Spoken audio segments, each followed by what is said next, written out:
Урматтуу көрөрман, 7 каналдын эфирлерин көрүп жатасыз. Студияда Амантур Төрөбаев. Саламатсызбы? Кыргыз Республикасынын аманаттарды коргоо агенттиги жарандардын банктагы аманаттарын коргоону камсыз кылат. Мисалы, банк жабылган учурда да аманатчылар өз акчасын белгиленген суммага чейин кайра ала алышат.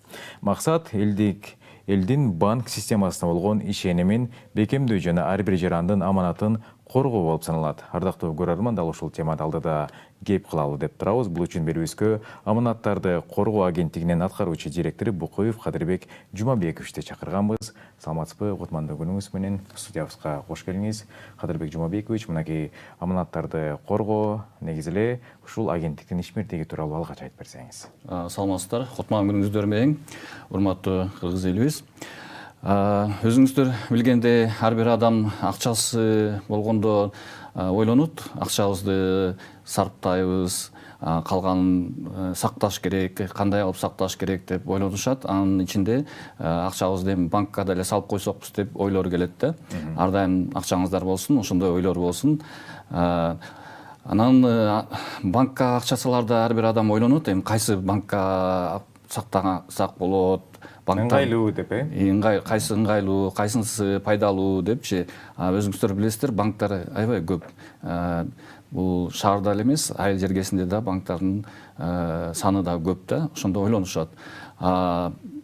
Саларда анан көпчүлүк адамдар ойлонот, бул акча каражатты салып койсок, анан эртеңки күнү кайтарылабы, же банк жабылып калса эмне болот, же болбосо акчабыз күйүп кетпейби деген ойлор болот да. Бул эми эл аралык тажрыйба бар да, ошол адамдардагы ушундай сарсаноо болбосун, кыжалат болбосун деп ар бир мамлекетте ушундай мекеме бар, биздикине окшогон депозиттерди, аманаттарды коргоо боюнча. Бул мамлекет тарабынан түзүлөт. Адамдар дагы муну билиши керек. Бизде Кыргыз Республикасында биздин мекеме аманаттарды коргоо боюнча 2008 жылдан бери түзүлүп, ошондон бери иштеп келе жатабыз. 2008 жылдан бери Кыргыз Республикасында Жогорку Кеңеш тарабынан мыйзам кабыл алынган. Атайын мыйзам бар өзүнчө, ошо аманаттарды, депозиттерди коргоо боюнча. Бул мамлекет тарабынан, мыйзам тарабынан корголот. Корголгондо кандай кылып корголот? Эгерде бир себептер менен улуттук банк иштеп аткан банктын иши начарлап кетип, лицензиясын кайтарып алабыз деген күн болуп калса, улуттук банк бизге маалымат берет. Биз ошол банкка акча каражаттарыңыздарды салган болсоңуз, 30 күндүн ичинде биз кайтарып беребиз. Кайтарып бере турган суммага канча деп суроо беришет? Бул 1 миллион сомго чейин. 1 миллион сомго чейин. Көпчүлүк сурашат, 1 миллион, эмне үчүн 1 миллион сом? Эгер 1 миллондон ашык сумман болсо кандай болот депчи. Биз дагы ошол 1 миллион сомду эсептеп жатканда анализ кылганбыз. Банктардагы аманатка, депозитке салган адамдардын акча каражаттарынын суммасы көпчүлүгү 1 миллионго жетпейт да, бир 80-90% пайызыныкынчы. Ошон үчүн 1 миллион сомго чейин деп. 2 жыл мурун бул сумма 200 миң эле сом болчу. 2 жылдан бери 1 миллион сом болду. Адамдардын көпчүлүгүнө аябай бул сумма дагы жагып атат. Анткени банктарга акча каражат сактаган адамдардын саны дагы, суммасы дагы аябай көбөйдү. 1 миллион сомдун ичине эмне кирет? Бул негизги сумма кирет, анан пайыз кирет. Көпчүлүк адамдар сурашат, эгер менин акча каражатым 1 миллион сомдон болсо, көбүрөөк болсо кандай болот депчи. 1 миллион сомдон көбүрөөк болсо, ошол биз банктын лицензиясы алынып калып, иши токтоп калса, 1 миллион сомду 30 күнүн ичинде төлөп беребиз. Калган суммасын болсо, биз ошол банктын берилген кредиттерин кайта чогултуп, же болбосо активтерин эмнелер кирет? Ошо банктын автотранспорту кирет, банктын мекеменин жанагы офистери келет, ошолорду башкаларын сатып, толуктап туруп, анан башкасын да кайтарып беребиз. Муну банктардын көпчүлүк кардарлары жакшы билишет. Кээ бирөөлөрү 1 миллион сомго чейин кепилдик бар турбайбы? Анда 1 миллион сомдон ашык акчам болсо, мен бөлүп деле башка банктарга салып койбойм деп атам деп ойлошуп, кээ бирөөлөр ошол акча каражатын бөлүп бир канча банктарга бөлүп салып коет. Кээ бирөө болсо бөлбөй эле ошо бир банкта кармашат. Анткени ошол банк менен көнүп калышкан, ошол банктагы тейлөөлөргө жагат. Ошол себептер менен бир банкта деле кара берет. Эми адамдарга банктардын кардарларын айтып кетчү нерсе, акыркы 10 жылдан ашуун убакыт болду. Бир дагы банк ошондой жабылуу маселеси коюла элек. Банктардын баары аябай туруктуу, жакшы иштеп атышат. Өзүңүздөр көрүп атасыздар, маалыматтар да берилип атат. Бизде банктардын баары кирешелүү иштеп атышат. Кирешелери ай сайын, жыл сайын көбөйүп атат. Анын себеби бизде Кыргызстанда шарттар жакшы, мыйзамдар банк боюнча жакшы, иштей турган шарттардан башка дагы банктарда бизде азыркы заманбап технологияларды киргизишип, банктардын иштери да жакшы жүрүп атат. Анан экономика дагы өсүп атат. Экономика өскөн сайын адамдарга дагы бизнес кылууга дагы акча каражаттары керек болуп атат. Анан банктардан акча каражаттарды көбүрөөк алып атышат.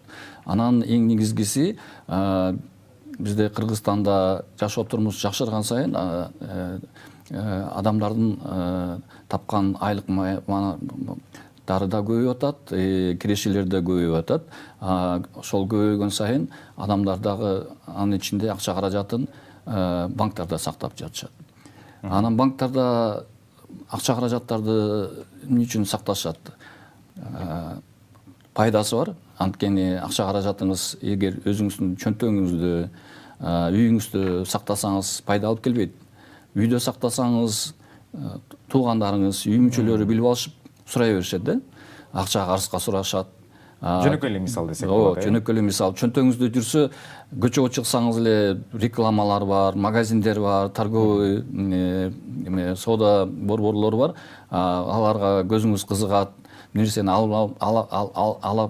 азгырылып кетип, ошону алып алып, сарп болуп каласыз акчаңыздычы. Банкка сактасаңыз пайдалуу да, үстүнө да пайыз кошулат. Банкка сактоонун дагы жакшы жагы бул коопсуздук жагы да. Үйдө сактансаңыз кооптуу. Анткени үйгө ууру кирип кетиши мүмкүн, жанагындай өрт өчүрүүчү болуп кетиши мүмкүн, күйүп кетиши мүмкүн. Ошон үчүн адамдар көпчүлүгү банкта сакташат. Анан өзүңүздөр байкап жүрөсүздөр. Азыр баарыбыз көнүп калдык. Акча каражатты баарыбыз банктардын тиркемесин колдонуп, телефондо сактап калдык, туурабы?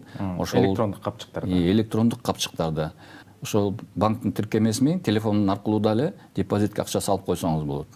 Ошол жерде банктын тиркемесинде депозиттин шарттарда канча пайыз, канча мөөнөткө салса болот, ошол жерде тиркемеде бар да.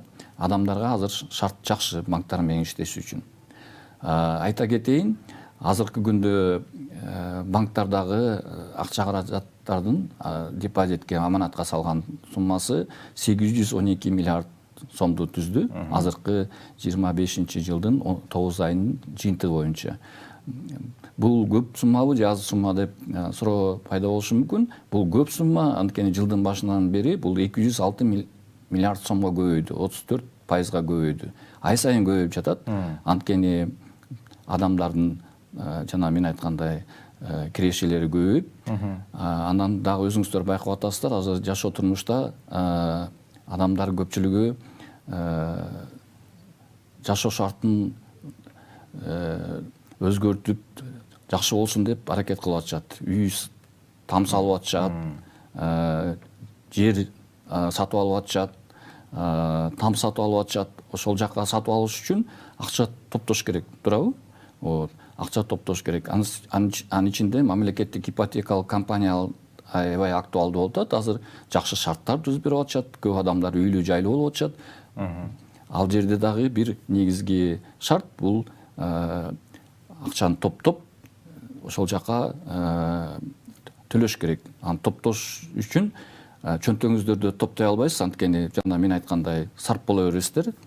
Тойго барыш керек, нерсени сатып алыш керек, жок болуп кетет. Анын үчүн банкка алып барып салып койсоңуздар, өзүңүздөргө да жакшы болот.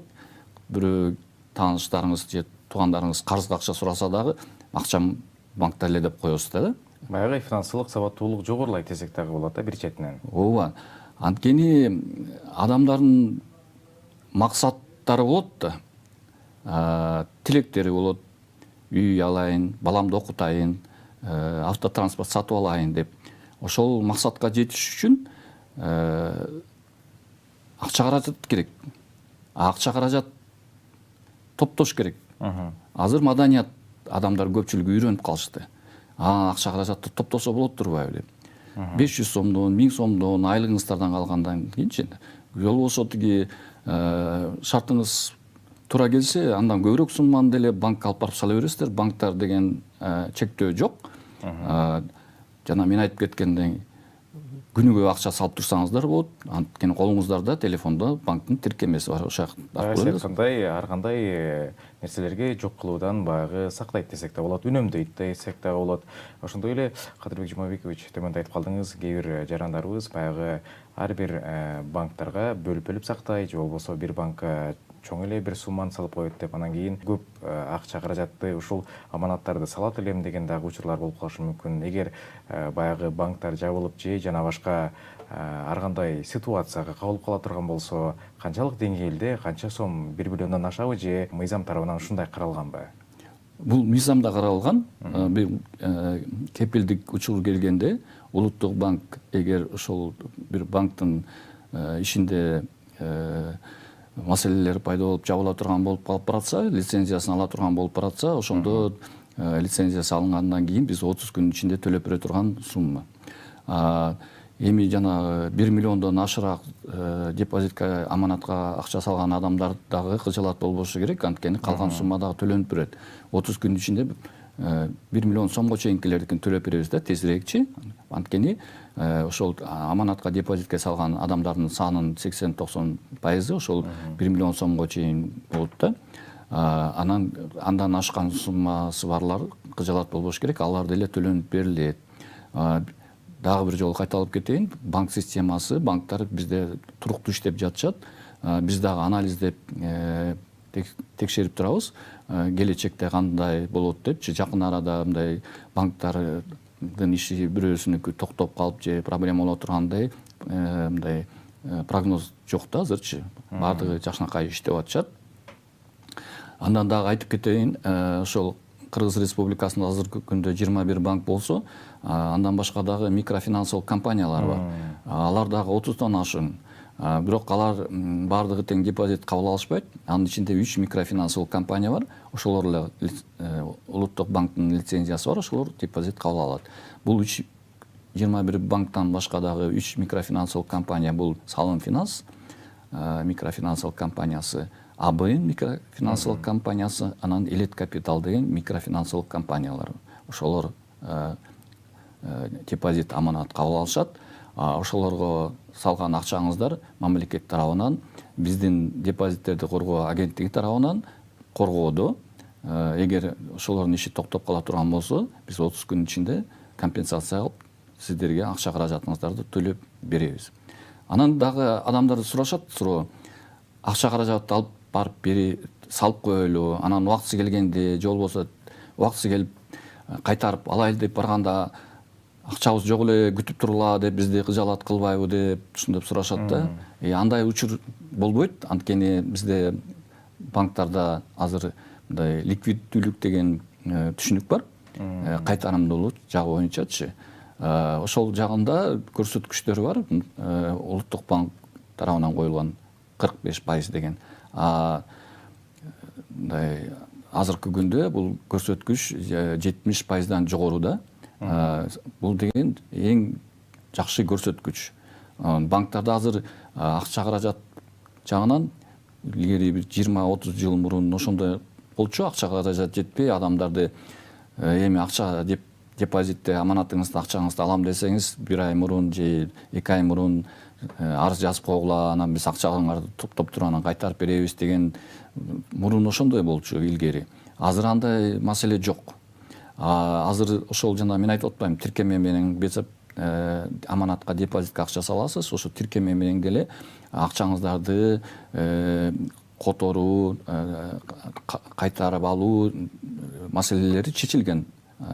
Азыр ыңгайлуу андай бир маселе болбойт.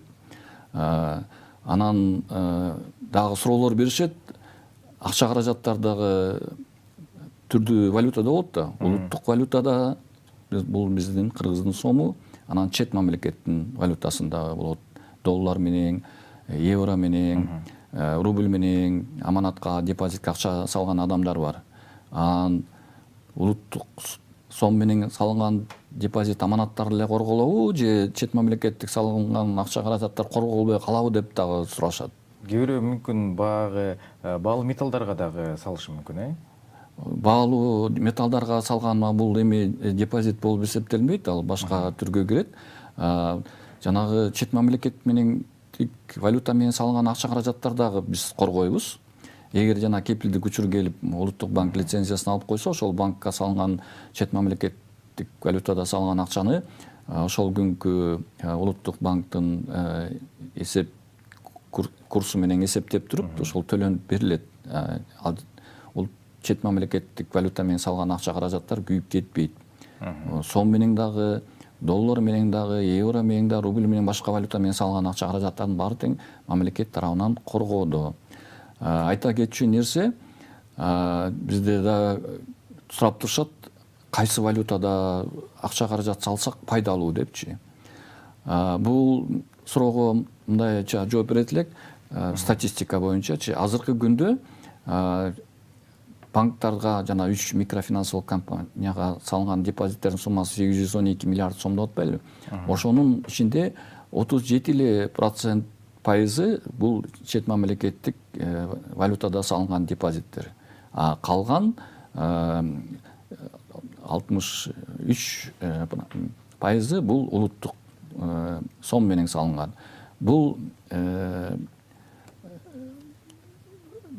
көрсөткүчтөр сом жагына ай сайын жылып атат. Сом менен салгандардын, кыргыз сом менен салган аманатка, депозитке салган адамдардын эсептеринин саны да, суммасы да көбөйүп атат. Анткени себеби эмне? Өзүңүздөр байкап атасыздар, биздин улуттук валюта сомдун курсу көп жылдан бери туруктуу болуп атат, адамдардын ишенимин тартып атат. Экономикада биздин Кыргызстанда өсүш аябай жакшы болуп атат. Анан өсүш деген эмнени билгизет? Мындай жалпак тил менен айтканда, биздин Кыргызстандан өзүнөн эле көп нерсе чыгарылып атат. Мурдагыдай көп нерселер чет мамлекеттен алып келинбей атат, өзүбүз эле чыгарып атабыз.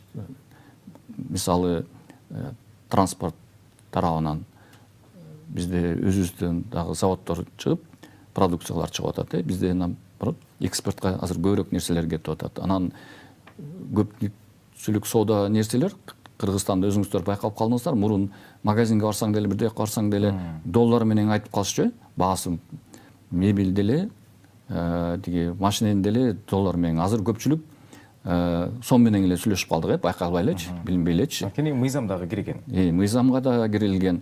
Анан элдин дагы ишеними дагы жакшы болуп калды өзүбүздүн валютага.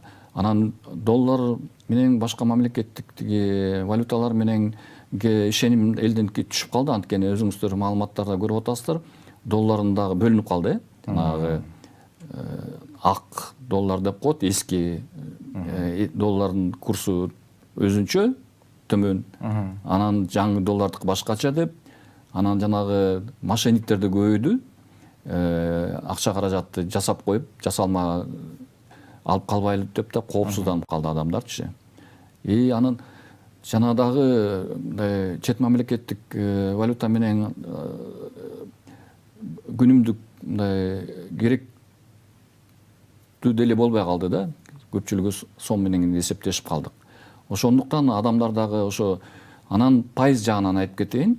Адамдар дагы акча каражат эмгек мээнет менен тапкандан кийин адам акчасын мындай санаганды дагы, ойлонгонду да адамдар үйрөнүп калышты. Банкка, аманатка, депозитке акча саларда сурашат, сом менен салсак пайызы канча болот, доллар менен мисалы салсак канча болот депчи. Сом менен азыр депозитке акча салса адамдар пайыздары түрлүү. Эми орточо эсеп менен 11-12% чейин болот, 1 жылдык пайызы. Канчалык көбүрөөк жылга акча салсаңыз, пайызы ошончолук көп болот да. Эң көп пайыздар азыр 17-18% чейин барат. Жок дегенде бир 3 жылга, 5 жылга салсаңыз, андан көп жылга деле салсаңыз болот. Канчалык көбүрөөк мөөнөткө салсаңыз, пайызы ошончолук көбүрөөк болот да. Банкка дагы, аны сиздерге да пайдалуу да. Анан канчалык кыска мөөнөткө салсаңыз, кыска мөөнөттөр эми орточо эсеп менен бир 3 ай, 5 ай деп коюшат, аларга ошончолук пайыз ылдыйраак болот. Анын себеби бар да. Анткени банк деген Бул кыска мөөнөттүү болгон үчүн, кыска мөөнөттүү болгон үчүн азыраак болуп атат. Анын себебин түшүндүрө кетейин мен мындай финансист, экономист катары. Анткени банктар деген депозитке акча каражатты алып алышып туруп, аны иштетиш керек да, пайда көрүш керек. Анын пайданы кайдан көрөт? Банктардын эң негизги иши бул кредит берет. Пайызга бир адам депозитке акча каражат алып келип берип атса, ошону эле башка адамга бизнеске же соода саттыкка керек болот, сурайт. Анын ортодо банкта пайдасын көрүш керек. Депозитке 10-11% менен пайыз менен акча каражат алып туруп, кредитке 20, мүмкүн андан көбүрөөк, мүмкүн андан азыраак пайызга салат. Онун ортодо бир 3-4% пайда көрүшү мүмкүн да, орточо эсеп менен банктарчы. Ошондуктан пайда көрүүнүн максатында банктардагы эсеп счетун кылып турушат да, бүгүнкү күндө кредитти канча пайыз менен адамдар ала алышат. Анан банк өзү дагы депозитке канча пайыз менен алып, анын ортодо пайда көрөт деп ошону эсептелет. Анан банк системасында жөн эле банкирлер пайызды бүгүн мага 11 деген цифра жагып атат деп кое бербейт, анын эсеп счету бар да. Андан кийин дагы адамдардан суроолор түшөт. Банктарды аманат депозицияларды кантип тандайбыз, кайсы банкка барып салсак депчи. Аны дагы айта кетсем, банктарды көпчүлүк адамдар башка адамдардан сурашат да, эгер биринчи жолу баратсачы, кеңешип, сен банк менен иштеп жүрөсүң, досум, кошунам, кайсы банкка депозитке салайлы деп. Кайсынын пайызы жогору дегендей мисалы. Ошондой. Же болбосо банктардын рекламалары чыгып турат. Ошол реклама жагып калса, кээ бир адамдар ошол реклама боюнча барышат. Банктардагы кээде реклама кылып турат, депозит кабыл алып атабыз, пайызы ушундай, бизге келгиле деп. Аманатка, депозитке акча каражаттарды банк мекемелери, анан жана микрофинансовый компаниялар, улуттук банктын ошо депозит кабыл алууга берген лицензиясы бар мекемелер гана кабыл ала алат. Анан жанагындай кредиттик ар кандай мекемелер болот, кооперативдер болот, же болбосо жеке менчиктер реклама кылып депозитке акча каражат алам десе, андан сак болуңуздар, алданбаңыздар. Мыйзам боюнча ошо улуттук банк депозит кабыл алууга өзүнчө лицензия берет. Ошол лицензиясы бар мекемелерге ишенип, ошол жакка аманат, анан депозитке акча каражат салып топтосоңуздар болот. Анан кийин мыйзамда да көрсөтүлгөн, эгер банк мекемелерине кирсеңиздер, өзүңүздөр байкайсыздар, мындай маалымат тактасы бар да. Ошол маалымат тактасына барсаңыздар, ошол жерде банктын лицензиясы илинип турат. Ошол лицензияда жазылган, анын ичинде депозит кабыл алууга укугу бар деп. Ошондой лицензияны талап кылып көрсөңүздөр болот. Анан кээ бир адамдар болсо, финансылык сабаттуу адамдар банктарды кантип тандашат? Банктар көп да. Анан жана финансылык отчеттуулугу бар. Ошол финансылык отчеттуулугун карашат. Бул жерге, ал жерде ошол банкта сактоодо депозиттердин суммасы канча. Бул ачык эле маалыматтар. Ачык маалымат. Ар бир банк ай сайын финансылык отчеттуулук чыгарып, өзүнүн интернет сайтына, же болбосо жана маалымат такчасына илип коюшат. Ошол жерден көрсөңүздөр болот. Андан ошол финансылык отчеттуктан бул банк чыгаша менен иштеп атабы же киреше менен иштеп атабы, ошол маалыматты да көрөсүз. Ошол жерде финансылык отчет да көрсөтүлөт да. Ошого каратып тандашат банктарды да. Анан банктарды көп адамдар бар. Ошол банктагы тейлеп аткан кызматкерлердин тейлөө сапатына жараша да тандашат. Бул кээ бир адамдарга үчүн маанилүү да. Процент пайызы аз болсо дагы кээ бири ошол менга ушулар жагат, ушулардын тейлегени жагат, же болбосо ушул банкта кезек азыраак болот деп тандашат да. Ыңгайына жараша турбайбы, демек. Чындыгында кээ бир банктарга барсаңыздар, кезек көп болот. Анын себептери ар кандай болот. Кээ бир адамдарга ошол банк жагат, кезекке турса дагы ошол жерде теленишет да. Дагы айтып кетчү нерсе, бизде банктарды тандоодо, депозит аманатка акча салаарда суроо пайда болот да. Мамлекеттик банктар бар, анан жеке менчик банктар бар. Анан финансылык сабаттуу мыйзамдарды жакшы билген адамдар илгертеден бери келатат. Мамлекеттик банк жакшы дешип, анткени мамлекет кепилдик берет деп, мамлекеттик банктарды тандашат. Азыркы күндө 21 коммерциялык банктын ичинде эң мындай чоң мамлекеттик банктардын ичинде бул Айыл банк, анан Элдик банк кирет да.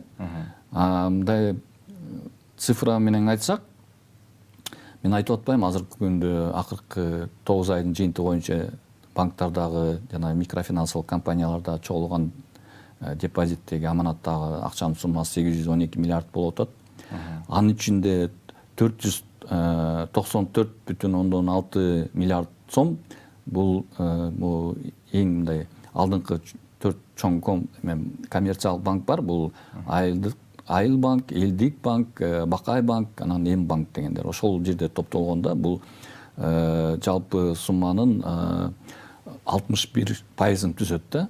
Анын ичинде ошол 812 миллиард депозитке чогулган акча каражаттардын сумманын ичинде 154 миллиарды бул Элдик банкта. Элдик банк ошондо 21 банктын ичинен 19% депозиттердин ошо Элдик банкта сакталат. Элдик банктын депозиттеринин суммасы жылдын башында 71 миллиард болчу. 9 айдын ичинде 154 миллиард сомго чейин көбөйдү. Бул эмнени билгизет?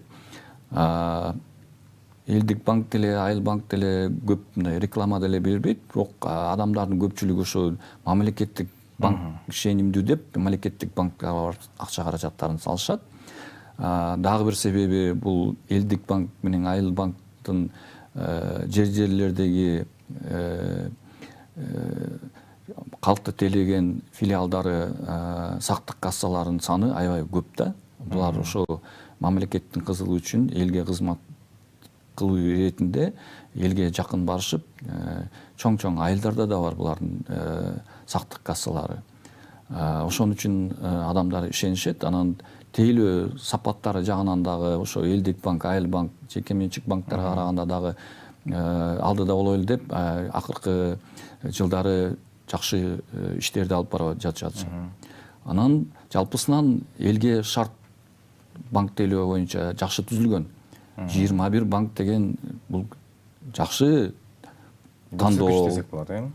тандоого кааласа жеке менчик банктардын түрлөрү да бар. Кичинекей банктар бар, орто чоту банктар бар, чоң банктар бар. Элдерге тандоо иретинде банктын саны көп. Анан жана мен башында айтып атпайм, адамдарда кыжалат болбосун, банктарда сактаган акча каражаттарын алар туруктуу иштеп атышат. Туруктуу иштеп атышат, жакшы иштеп атышат, кирешелери көбөйүп атат. 21 банк болсо, азыр улуттук банкка банк ачабыз деп 5 банк ачылат деп арыздар түштү. Дагы 5 банк буйруса ачылып калат. Ал дагы жакшы мындай конкуренция да. Жеке суроом бар эле, жоксо мен ушул аманаттарды коргоо агенттигине кайрылат элем деген дагы суроолор болуп калышы мүмкүн. Кайсыл жакка кайрылса болот сиздерге? Мүмкүн сайт аркылуу же баягы социалдык түйүндөр дегендей? Ооба, бизге адамдар көп кайрылышат. Жана мен айтып кеткен маселелер боюнча ушу банкка аманат, депозит, акча каражат салат элек, кантип тандаш керек, кайсы банкка ишенсе болот, кайсы валютада акча каражат депозитке салсак болот деп түрлүү суроолор менен бизге кайрылышат. Биздин Кыргыз Республикасынын аманаттарды коргоо боюнча фондунун офиси Бишкек шаарында Москва көчөсү 190-до жайгашкан. Бул Москва көчөсү менен Темиркул Үмүталиев атабыздын атындагы көчөнүн кесилишкен жериндебиз. Жумасына 5 күн иштейбиз, 8:30-дан 5:30-га чейин. Ошол жакка келипсеңиздер дагы биз сиздердин суроолоруңуздарга жооп беребиз. Андан башка дагы биз ошо Москва көчөсү 190-до күнүгө каалоочулар келсе, окуп өткөрөбүз, лекциялар өткөрөбүз. Ошол депозиттерди коргоо системасы жөнүндө маалыматтарды беребиз бекер. Андан башка бизде интернет сайтыбыз бар, deposit.kg деген. Ошол жакка да кирсеңиз болот. Биз анан соцсетте, Инстаграмда дагы, Фейсбукта да барбыз, deposit.kg деп.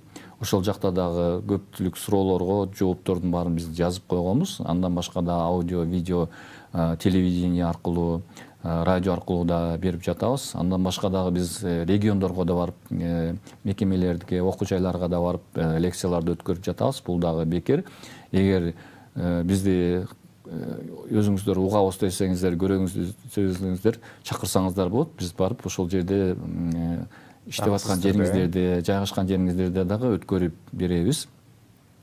Андан башка дагы банктардын мекемелеринин ичине кирип калсаңыздар, мондай бизде буклеттер бар. Бул буклеттерде орусча, кыргызча биздин ошо депозиттерди, аманаттарды коргоонун шарттары бул жерде жазылган. Отуруп алып окусаңыздар болот. Андан башка дагы банк мекемелеринин ичинде телемониторингтерде биздин видеолор бар. Ошол жерде дагы мындай жөнөкөй тил менен ушунун баарын айтып түшүндүрөбүз. Андан башка дагы банк мекемелерине кирсеңиздер, мындай кагаздар илинип турат. Бул банкка салган аманатыңыздар, депозиттериңиздер мамлекет тарабынан корголоду депчи. Маалыматтык баракчалар десек. Маалыматтык баракчалар бар. Жакшынакай мынакей. Ушуну адамдар көрүп алып эле түшүнүп калышат да. Бул жерде мамлекет коргойт турбайбы депчи. Анан кээде буну көрбөй калгандары да бизге чалып турашат. Жото банкка кирсек тиги мындай кагазча жок экен, бул банк эмне корголбой калдыбы депчи. Жок, мыйзам боюнча жаңы банк азыр ачылат деп атпайлы, 4-5 банк арыз түштү депчи. Мыйзам боюнча алар деген сөзсүз түрдө ошо депозиттерди коргоо системасына мүчө болуп кириши керек. Алар бизге кирип атканда ошо мүчө акы төлөшөт. Андан башка дагы биз ар бир квартал сайын алардан мүчө акы төлөп турушат. Ошол бизде фонддо акча каражат бар. Эгер суроолор беришет, эгер банк жабылып калса, кайсы акча каражат ким төлөп берет депчи. Бизде акча каражат бар фонддо. Азыркы күндө 9 миллиард 100 миллион сом акча каражатыбыз бар. Банктардын бардыгында 812 миллиард болуп атат деп кээ мындай кызыктуу суроо беришет. 2-3 банк жабылып кетсе акчаңар жетпей турбайбы депчи. Жок, бизге мыйзамда каралган, ага кыжалат болбоңуздар. Эгер акча каражат жетпей баратса, бизге мамлекет тарабынан, финансы министрлиги тарабынан, улуттук банк тарабынан ошо кредит берилет. Кепилденген шашылыш түрүндө. Анан биз ошол алынган кредит менен эле жетпей баратса төлөп берип коебуз элдерге акча каражаттарын. Анан кийин кайта тиги ошол жабылып аткан акча банктын активтерин сатабыз, кредиттерин чогултуп туруп кайта толуктап коебуз. Бирок улуттук банк деле биз деле ушундай иштерди жүргүзүп атабыз. Эртеңки күндө элдерди чочутпай банк жабыла тургандай мындай ситуация болбосун депчи. Банктар аябай катуу көзөмөлдө. Улуттук банк жок дегенде 1 жылда бир аларды текшерип турат. Финансылык отчеттуулугун улуттук банк ай сайын текшерип турат. Бул банктарды мындай көзөмөл кылып турат тиги. Кандай иштеп атышат, кайсы тарапка кетип баратышат депчи. Ошон үчүн көзөмөл катуу болгон үчүн банк системасы да туруктуу иштеп атышат.